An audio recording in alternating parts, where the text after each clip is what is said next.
Soon as का मतलब होता है जैसे ही, एज सुन एज मतलब जैसे ही या तुरंत।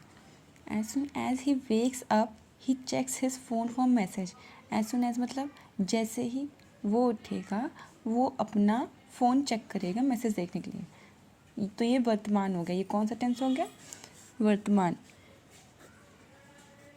आगे कह रहे हैं as soon as the rain stops I will go to the shop. कह रहे हैं जैसे ही बारिश रुकेगी मैं शॉप चला जाऊंगा। तो ये है भविष्यकाल। Next, as soon as I finished my homework I turn on the radio. जैसे ही मैंने अपना होमवर्क ख़त्म कर लिया मैंने अपना रेडियो ऑन कर लिया। ये कौन सा है? Past tense. अब नो सूनर की बात है। नो सूनर कैसे होता है? No sooner plus helping verb plus subject plus जो भी एक्स्ट्रा सेंटेंस होगा वो, फिर देन। ये चीज़ याद रखिए, नो सूनर के बाद पास्ट टेंस का ही ज़्यादातर यूज़ होता है। प्रेजेंट टेंस के लिए भी कभी कभार होता है, जैसे कि जो रेगुलर वर्क होता है, जो एक यूनिवर्सल ट्रूथ होता है, उसके लिए यूज़ करते हैं, पर ज़्यादातर हम पास्ट परफेक्टली। तो इसमें नो सूनर प्रेजेंट टेंस है।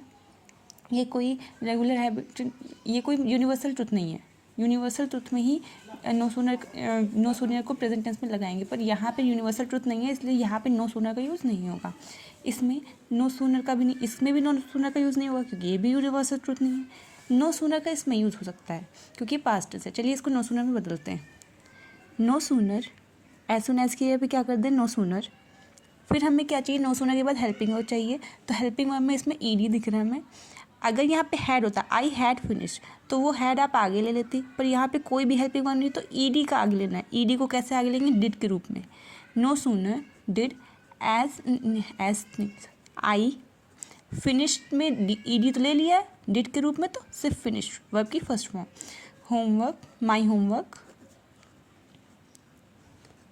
आई टर्न, देन कॉमा को हटा करके then I turn on the radio.